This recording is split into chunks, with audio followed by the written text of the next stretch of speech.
தமிழகத்தில் சட்டம் ஒழுங்கு அடியோடு சீர்கெட்டு விட்டதாக அதிமுக பொதுச் செயலாளர் பழனிசாமி குற்றம் சாட்டியுள்ளார். கோவை மாவட்டம் சிங்காநல்லூரில் செய்தியாளர்களிடம் பேசிய அவர் இதனை கூறினார். இன்றைக்கு சட்ட ஒழுங்கு அடியோடு சீர்கெட்டு விட்டது. இன்றைக்கு தமிழகத்தில் கொலை, கொள்ளை, திருட்டு, வழிப்பறிவு, பாலில் சீண்டல் நடக்காத நாளே இல்லை. இன்றைக்கு பத்திரிகையிலையும் தொலைக்காட்சியிலையும் நாம கேட்கின்ற செய்தி இந்த செய்தி தான் பெரும்பாலும் இடம்பெற்றுகின்றது. இந்த நிலையெல்லாம் மாற்ற வேண்டும். சட்டத்தின் ஆட்சி தமிழகத்திலே வருவதற்கு அத்தனை பேரும் நீங்கள் துணை நிற்க வேண்டும் என்று அன்போடு நேரத்தில் கேட்டு,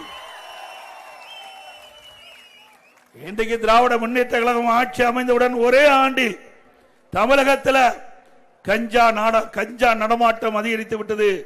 பல்வேறு உருவத்தில் இன்றைக்கு போதைப் பொருள் நடமாட்டம் அதிகரித்து விட்டது என்று இந்த விடியா திமுக முதலமைச்சருடைய கவனத்திற்கு நாங்கள் கொண்டு வந்தோம்.